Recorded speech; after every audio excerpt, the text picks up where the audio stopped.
Welcome to Fictional Problems, the podcast where we discuss all things writing, in association with Speculative Fiction Ireland. On today's episode, we discuss the idea of placeholder characters and the effect of presupposition of characters' abilities on the entertainment of the story. We talk about Mary Sue's, Gary Stu's, and the danger of readers feeling cheated in relation to character development. Join us.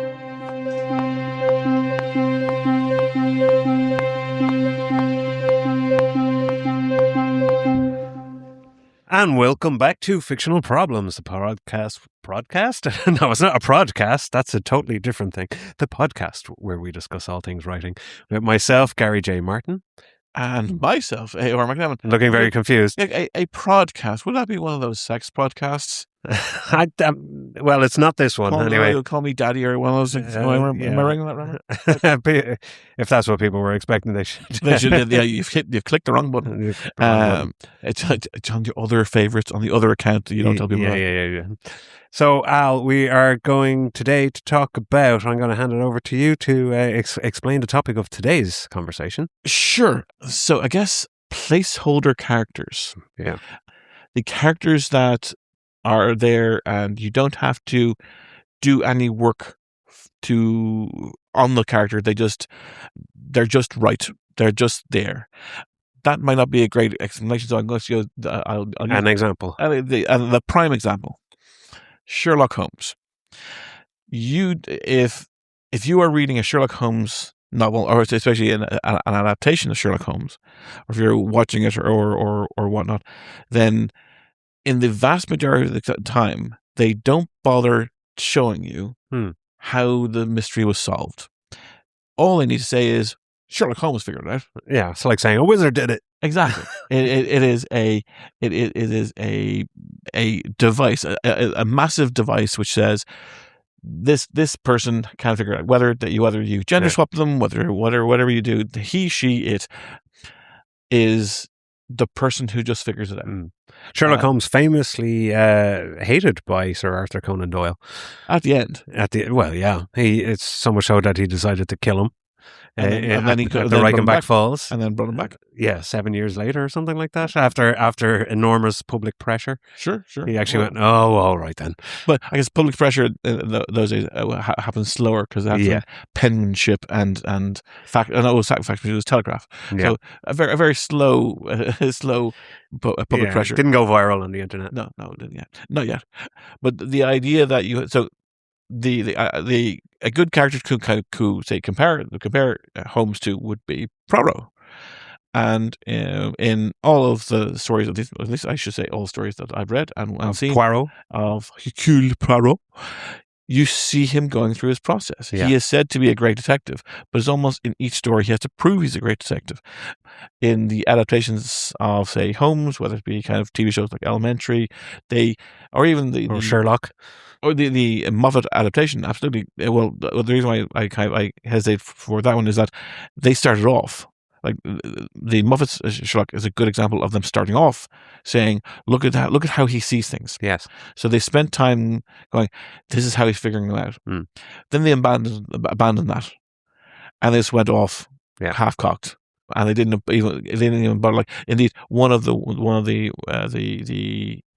clapbacks against that series was the Reichenbach idea, where he killed himself and he came back and no explanation was given. Yeah. It was just, it's Sherlock. Yeah, he just did it. Yeah, he can figure it out because he could conspire, he could do all this stuff, and it's just no answer was given because it's Sherlock. Yeah. So was it a case of? Do you think perhaps that one of the mistakes made was that in the starting off the first seasons, like you were saying, they were explaining his thought process, how we do, and did at some point maybe someone went, okay, we've shown that, we'll take that for given. So the audience don't want to see that; they just want to see him solving crimes. And they missed the trick of, no, the audience want to see him in his process. They want to see him figuring it out. They want, like that's why so many people enjoyed the first season. Sure. And then they just missed a trick and just made it a shorthand of Sherlock did it. Yeah. That seems to be what happened. I would say yes, that could have been a process that I remember at the end of Scandal in Bavaria, I think it's, or the one with their version of Irene Adler. He figured out. He basically, again, he could see all his process. He could see everything's being figured out, and then the things that the audience aren't aware of. But it was like, you can see why he thought about this. Yes. Because it's just 1 inch away. I could have figured that out if given enough time. He just does it much quicker. Yes. But I think that episode ended with him saving her life, and it was a no explanation provided, but people still liked that because it was him coming to the aid at the end, and that the hope of the two of them getting together at the end. The shippers. That's great. But that was a coda. It was the last moment of the overall, which everything else was explained. Yeah, and that's great. So I think they took the wrong lesson from the end. I think so. Yeah, that they went. The audience either the audience doesn't need it, or, and this is my point in raising this as a topic, is that the writer couldn't figure it out. Yes.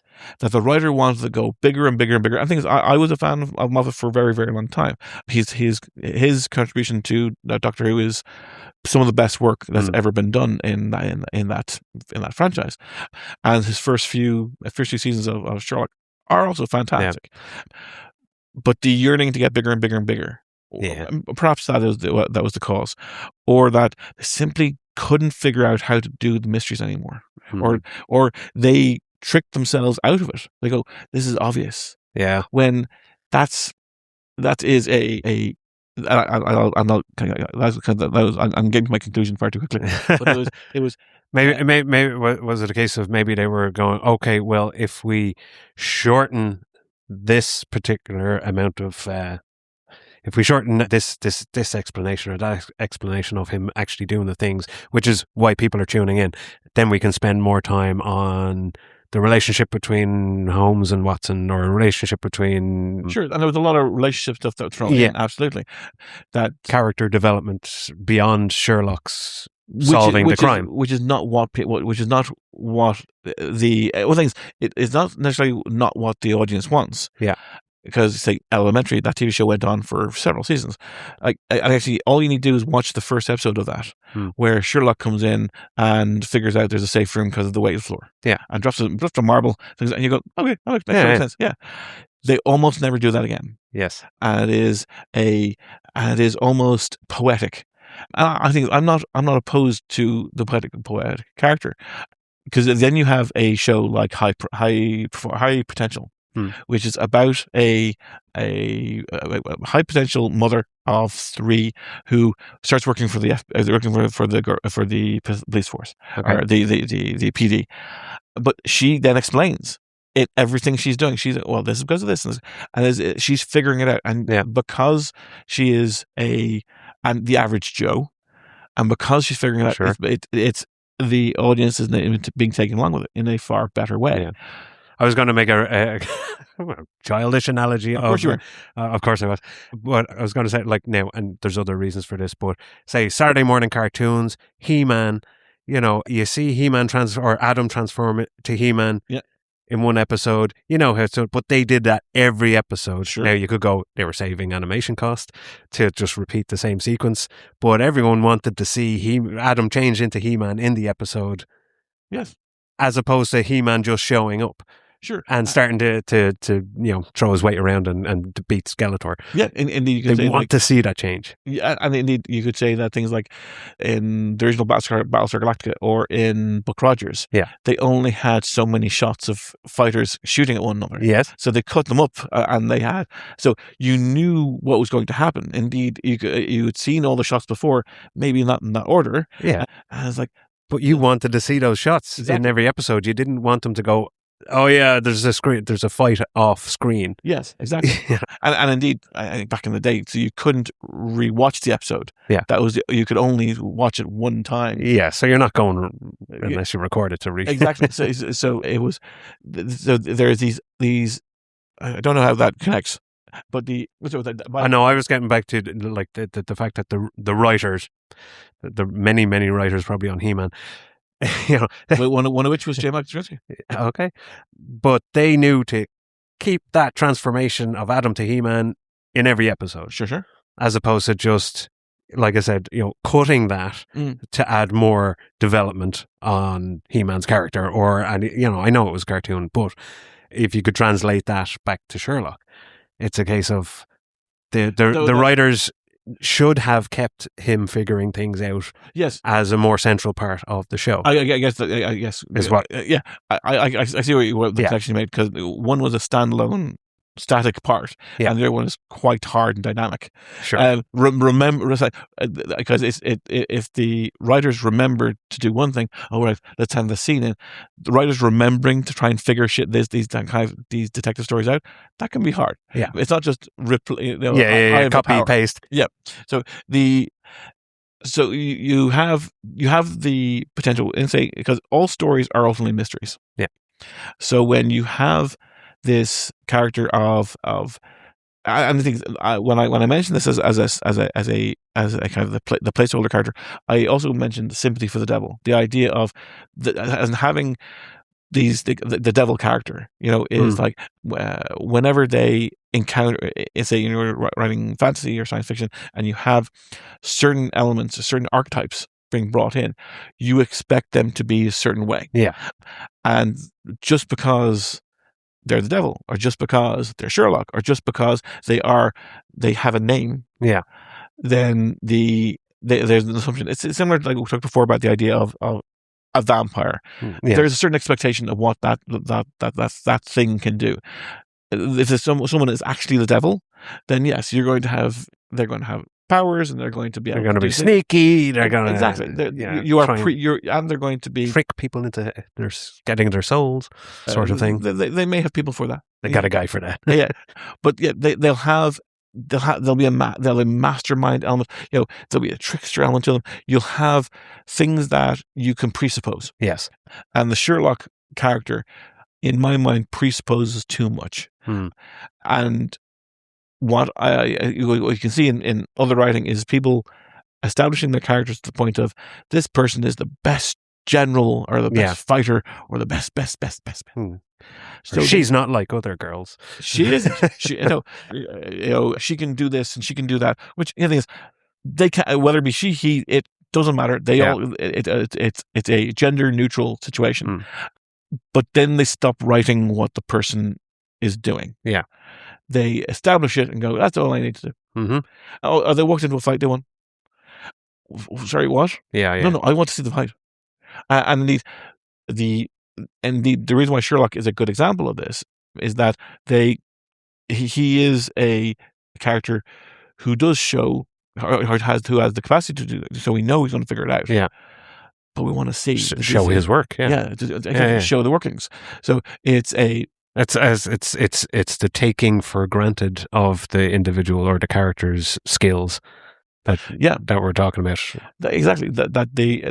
And I've now forgotten my final point, which is so great. Oh, but we'll walk on. We'll walk back to it in a moment. That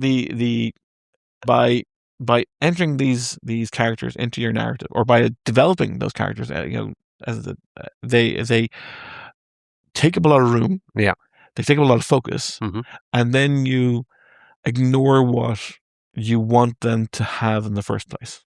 You ignore, as what you mentioned before, the idea of, well, we don't want to spend all this time doing the detective stuff. We want the romance. We want the will they, won't they. We want the friendships. We want the more personal aspects. Is that an effort though to keep it fresh? Shall we say, in terms of, they want to provide more to the audience than just he's just a bloodhound that solves problems.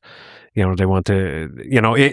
Is that a writer's choice necessarily to kind of say, well, let's advance and let's kind of progress the character beyond the established skills that everybody knows he has? Well, if it is, then I would say it's a bad choice. I think so too, because it's no matter what you have established, I think a story, if it's the case that, like, Well, so because we're on Sherlock, let's take it. Take Jaime Lannister from Game of Thrones. He was the best fighter ever existed. He loses his hand. He can no longer be that person anymore. Yeah. That would be a situation where, yes, there is a change. He can no longer exhibit the skills that he previously had. Yeah. Thus, he has to change as a person. So, yes, as a shift in character, absolutely, you don't have to lock yourself in, unless Sherlock has a lobotomy.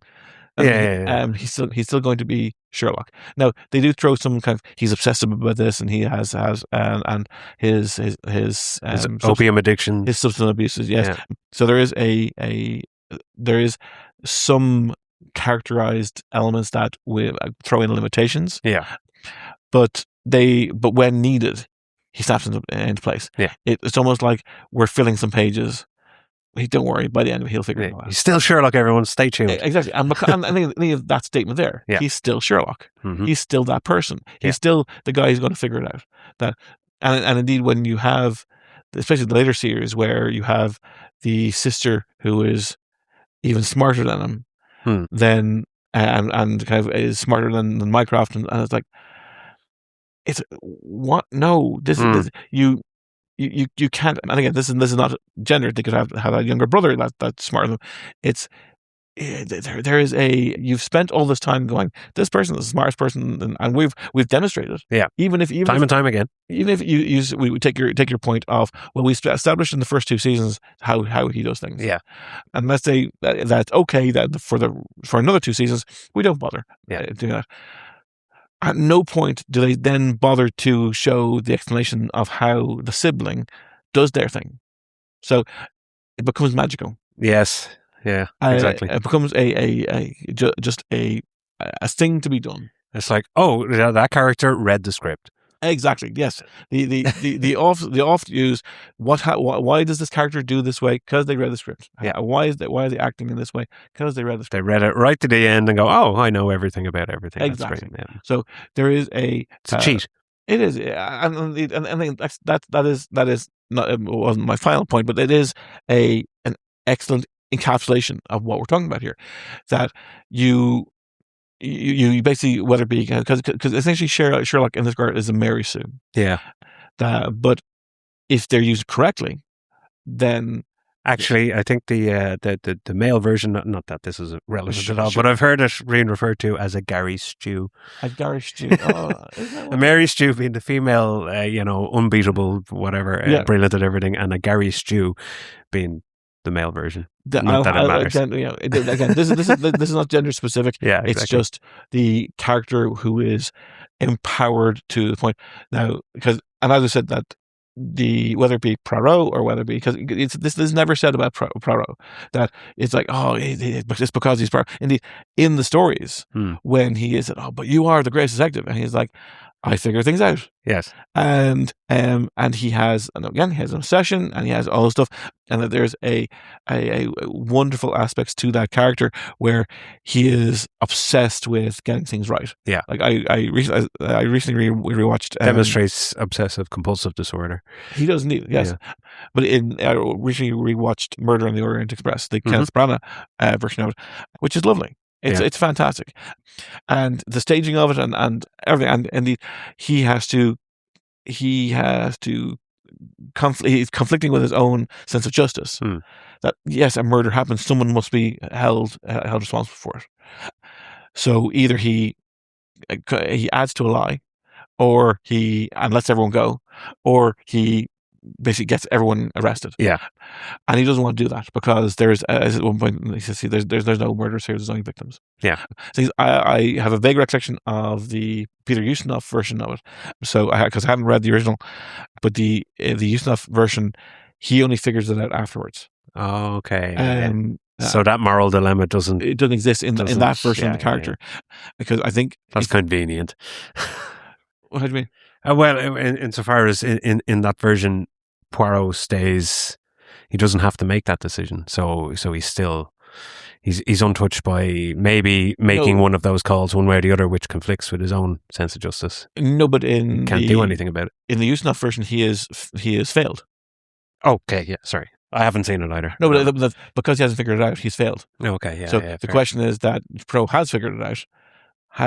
Knows pretty much knows that someone because of the knife wounds were all kind of some were shallow and some were more fierce, that everyone's here is responsible. Okay, There's no way that this can't be your all at fault, because there's a wonderful scene where they're all sitting down almost like in a what's that, Last Supper framing, Okay. of all of them at a table, all on one side of the table. Yes, they're all, because he's on the other side. Okay. So it's a really nice framing.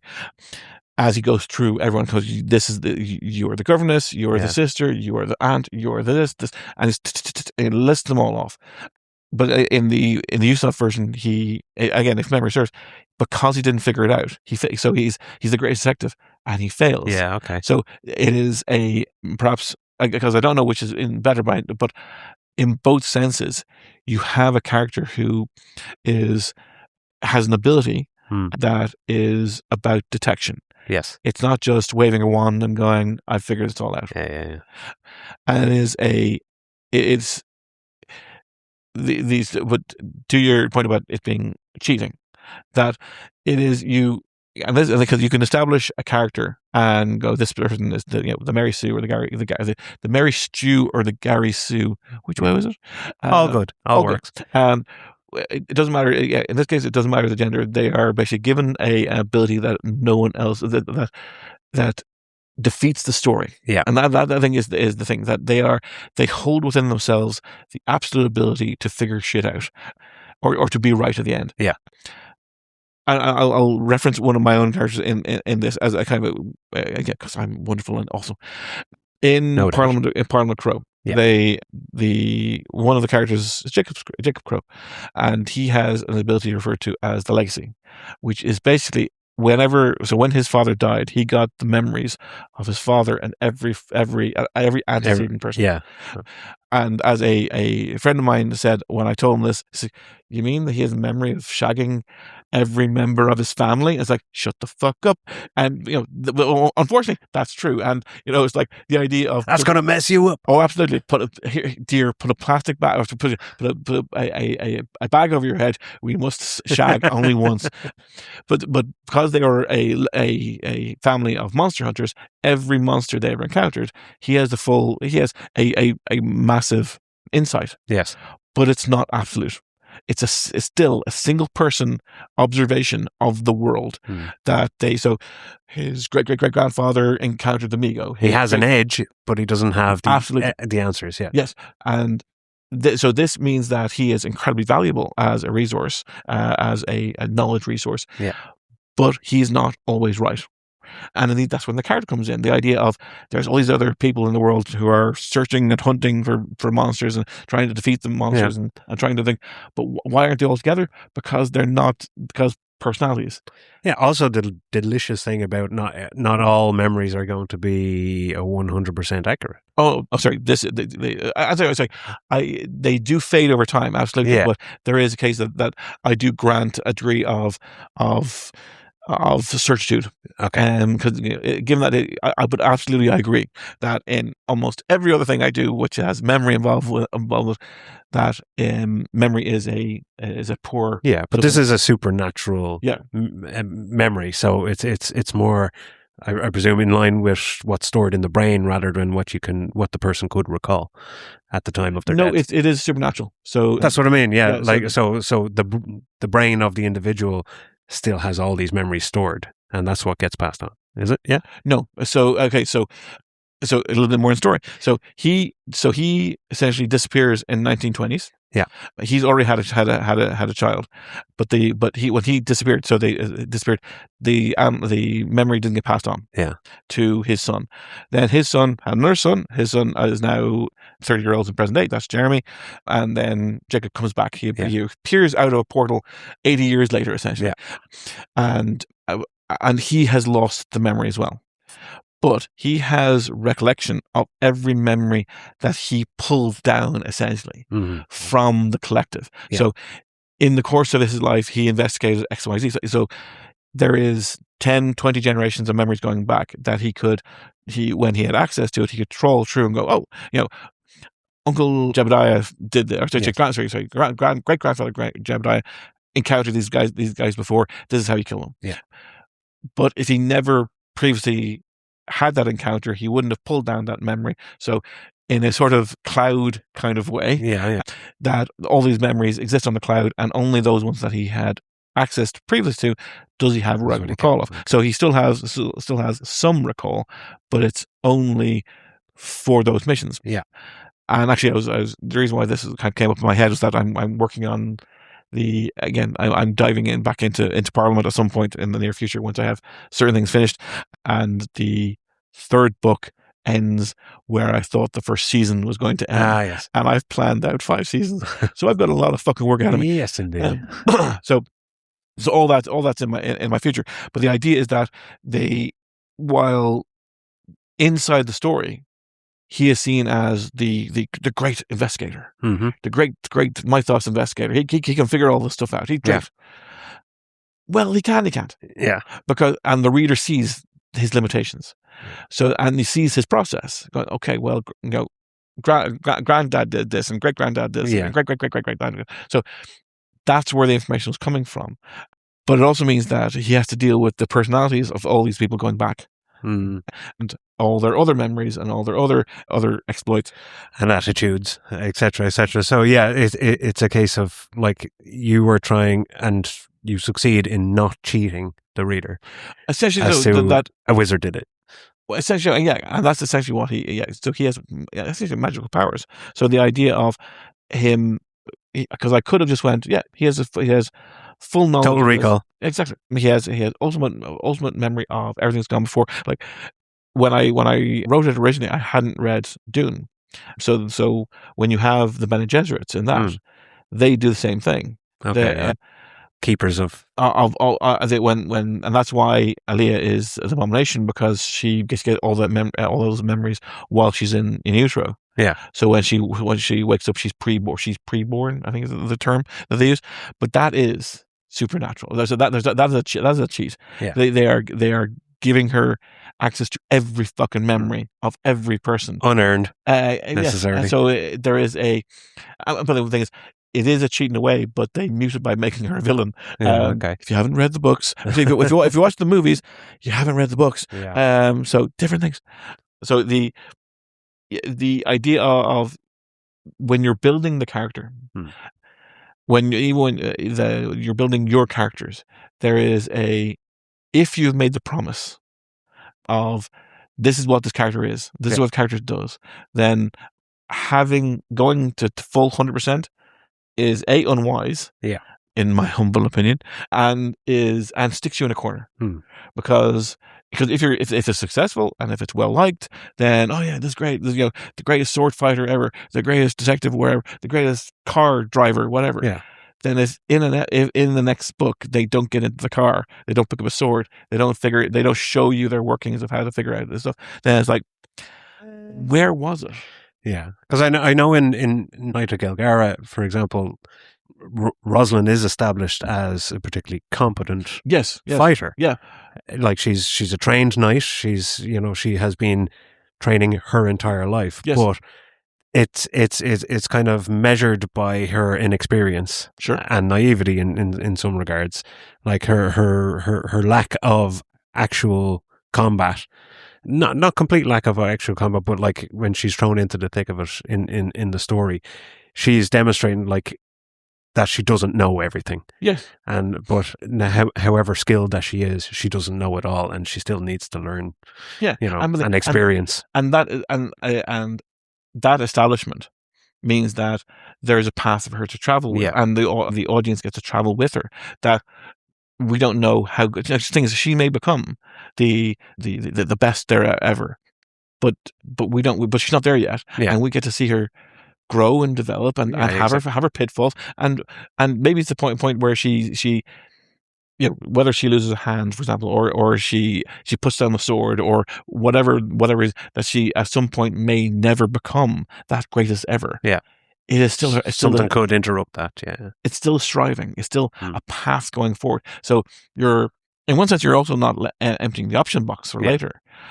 In a counterpoint of something that was done badly, in the Name of the Wind, the Patrick Rothfuss book, which I really dislike. I don't know if I mentioned this before, but I actually wrote fanfic. Well, it's like, so I was inspired by this book. Okay. That I wrote, Scriven of Soho, inspired by this, because it essentially is. It starts off saying, it basically starts off by saying this character was the best wizard, the best thief, the best warrior, the best. He was just the bestest. Yeah. And this is where the story starts.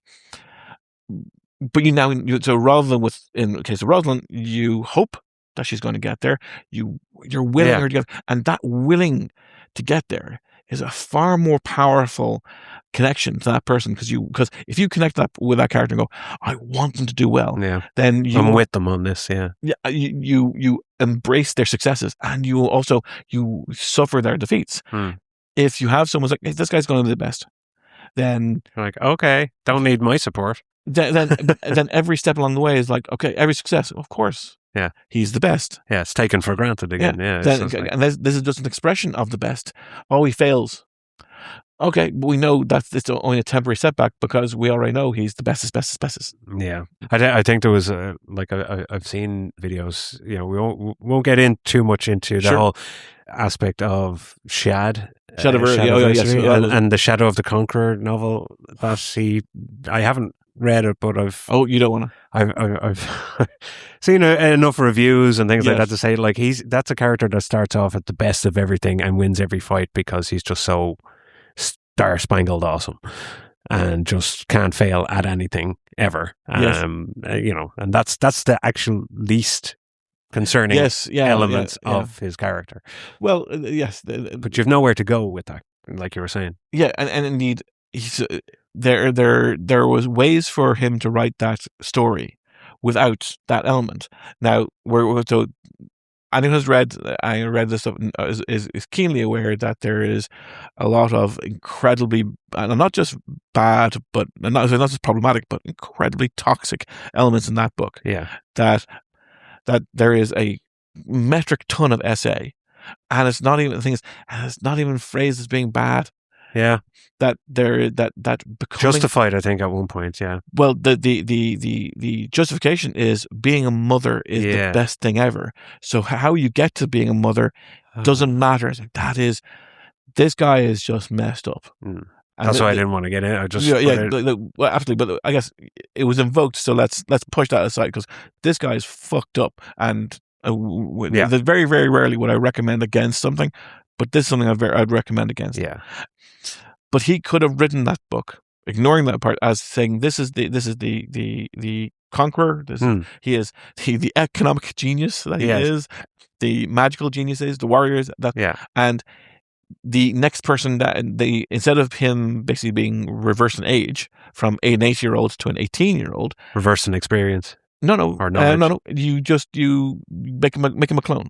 Yeah, that he still carries the baggage of everything that person did. Yeah, but he doesn't necessarily become that person again. Mm-hmm. So you essentially get to reset. Yeah, which is one thing that I've heard him saying, that this was part of the thing, that he gets to reset. But no, he's already achieved that. Yeah, and he's moving on in his life rather than restarting. If the person was a clone or or the son of that he took on the bad, or took on the terror, or the son of would have worked a lot better. Far better. Well, both of them serve the exact same function in this regard, because the clone wouldn't necessarily have the same skill set, because it would have to be learned, and you'd still have to go through the same process. You're not saying that this person's automatically going to become the same person that you had before. So you can have, and indeed, clone may be better in this regard, because you have the same genome, you have the same everything, capacity for so him becoming a good person, that he would then, like, I love the idea of having of forcing the audience or forcing the reader to deal with a villain. Yeah. Or dealing with a hero doing villainous things, or having a villain doing heroic things. Mm-hmm. It's not a mustache twirling moment. Yes, of, cartoon villain of having the villain do a good thing to go, haha, now what do you want to think of me now? Because clearly you're still an asshole. Yeah. But having their actions be kind of, no, well, this action, like say having a villain save some people because he's killing other people. Yeah. So, because at the moment we're at the moment on the same side, Yeah. Like say his evil army, he's lost control of his evil army. He'll kill off he happily kills off the evil army because he's no longer serving his purpose. Yeah. But that's still a good act. I think you can question whether or not how good an act is.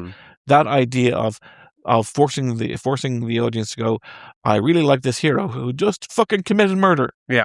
And that's something that I've done in both Parliament and in Quantumancy, forcing the audience, forcing the reader to go, this is a character I like. Why are they doing this bad thing? Yeah. Or, sorry, not why they're doing the bad thing, but I can understand them getting to this point.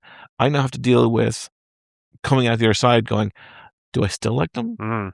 Like there are breaking points for heroic characters as well. You can write it whereby, there's just every defeat or every kind of painful act that's happening to the character can be continuously pushing them to a point where they break. Oh, sure, but maybe turn. I would agree. I would absolutely agree that is one way of looking at it. But what if it's not a breaking point? What if it's just a natural step? Yeah. What if it's just that?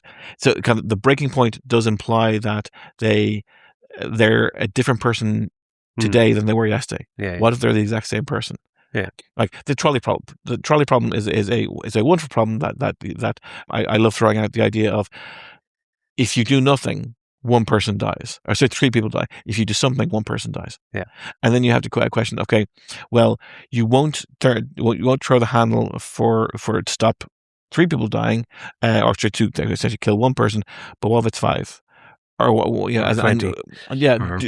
Those numbers, that balance of numbers is a thing that everyone will have determination. Yeah. Will go, okay, I will happily flick that switch for a certain value. Yeah, and then the additional question, I think, or a subsequent question to that, after they pull the lever, is, okay, you have to push that one person onto the tracks in order to save those 20 people. That's in that series of questions, and then it becomes, well, yeah, I would or I wouldn't, or I haven't heard that part. Yeah, it's part of the follow up kind of.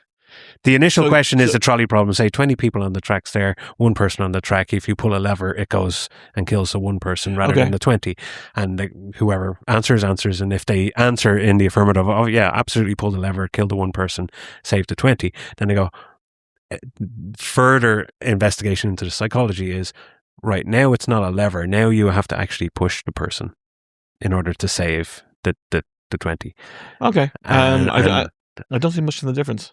Except for maybe that someone can disassociate from pulling a lever as to actually. Oh, sure, but given the metaphor itself is a disassociation. Yeah, is that it is essentially you are picturing in your mind an action causing their death. You're picturing in your mind an action. So I say for a podcast. So you picture an action. I pull a lever. Yeah. A person dies. The picturing an action. I push someone. Person dies. There is if that's the way it goes, happy days. I don't think there's much in the difference of it. But so to kind of wind back to our starting point, by crafting a character such that they are too good, and this could simply be a diatribe against the Mary Sue and the Gary Stew. But it is a little bit, Ray Skywalker, which was fucking terrible. Yeah, because they didn't understand what they were delivering. Yeah. There was no there's no, like they tried to do it in the second. I think it was the second where she tries to do some training. It's like, you've already got there. Well, sorry. There's many. like if you look at, say, the lightsaber duels, whether it be the duel of fate or the last duel between Anakin and Obi-Wan, and like, if you listen to them talking about it, like I recently went down a not an intentional deep dive, but it was just doom scrolling. I found all these clips of the guys talking about their dueling experience, or their experience while doing these duels. That when Ewan McGregor, when Darth Maul has killed Qui-Gon, and Ewan McGregor is behind the wall. Behind the laser wall, and he starts like bouncing up and down. Like he's ready. He's going. And that was Ewan McGregor geeing himself up into this fight, and I was like, we're keeping that in. I was like, I'm going to do it. And indeed, they had to, because it looked very natural. Oh well, they also had to slow down the cameras rather than speed up the cameras. They were just they and admittedly you had what's it, Ray Parks, who was a profound martial artist and judo player. So and the two of them together had this wonderful dance. Absolutely great. You then have the as in the duel between them at the end, between McGregor and Hayden Christensen. Indeed, at the end, and the two of them were saying that we knew that so well that it was just, we're having fun with it. And I was like, ding ding ding ding ding ding ding, and then you compare that to the utter slop that's come out recently, and these are and actually this is. I think this may appear to be a tangent, but it actually does. I think it's coming back around to land. Oh yeah, absolutely. Because you're then told that Ray is the best duelist, or bestest. Yeah, naturally gifted. I was like, that's not there. It's just hacking, and these are not duelists. They're not. They're. And, if Ben Kenobi or whatever. What the fuck's his name? Ben Solo? That's the one. Qui-Gon, whatever his fuck. Or I don't remember his name. Ben Solo is meant to be kind of Vader's kind of. And if they were taught at any point if he was taught by any point by Luke, or he's meant to have the Order of Ren or whatever. These are establishments. You're putting the things in place, and you're not showing it. This is you're even doing worse than the Sherlock who you showed him figuring things out. You're saying they're the best, and you're never showing a justification for it. It's hollow. It feels unearned. It feels like if you're gonna essentially skip, like if you were given lots of maths homework, and you just put down the answers, you don't get any marks. If you because they just presumed that someone else did the work, because you haven't demonstrated. Show your work. Calculation. You haven't shown your work. You haven't demonstrated the calculation. There's no way for someone, an outside observer, looking at it, to tell if there's substance there or if it's a cheat. Absolutely, yeah. It's so, but I think that's the, I guess the assumption is that that this is a cheat. Yeah, it will always kind of veer towards, well, you're skipping you're skipping steps here. It'll always kind of, I think naturally, anyone like reading something or watching something like that, if you didn't see Rocky training all that time, and there was no training montage, and he just like shows up and gets beaten, you go, oh, okay. Just the whole heart of the story is kind of missing. So how hard he's struggling to get there. Oh, sure. And because that you also get that compared off, as in, I think, Rocky 2 when he's fighting the Russian. Rocky 2, he fights Apollo again, doesn't he? Rocky 3. Is Rocky 3? He fights Drago. Drago, yeah. But you see Drago also training as well. And it's the meat packing. Chasing chickens versus electronic. Exactly, all the technology. Yeah. It's like you're comparing that America to Russia in that way. Okay, that's an odd way of doing it. Russia has all the technology. Exactly. That's a bit weird. But it was bought in. Because they were. It's unnatural versus natural, I think. Exactly. Yeah. And it did it very well. Yeah. So there was a decent establishment. And I think, and because we haven't mentioned this so far, it's fanfic. that in fanfiction, fanfiction, you just have to swallow back the bile. In fanfiction, you are taking characters that already exist, Yeah. also situations that also exist, and then you're writing the next scene. Mm-hmm. So why does Harry Potter succeed? Because he's Harry fucking Potter. Yeah. Why does Ray succeed? Because she's Ray. Yeah. Why does all these characters? Because everyone who's reading the fanfic wants them to succeed. Yeah. They don't need to know. They don't need to know the process. Yeah. It's just done. That's it. You don't need to know any other detail about just their name. Yeah. And that's another reason, if one was needed, why fanfic was so, why it's, you need to build up, whether it be successful or, as by successful or unsuccessful, I kind of mean that you may not be successful in describing your characters. Yeah. Because, and the reason why I guess we will write one story and another story and another story, because we're constantly looking for trying to reiterate, or kind of, maybe like George R. R. Martin is a great example of someone who used the same character names over and over and over again. Yeah. That he was essentially telling very similar stories. That there's so many stories about love triangles. Yeah. And outside of Game of Thrones, there's tons. Inside Game of Thrones, there's fucking massive numbers, especially involving women with red hair. But that's it. So, but that's him constantly kind of trying to find the best version of those characters, and that's an absolutely fine process. Yeah. It doesn't mean that those stories were bad. It's just that he didn't reach, or maybe for his own purposes, that he didn't reach the heights that he was looking for. Yeah. Exactly. That he needs a little bit more time, a little bit more exploration. Yeah.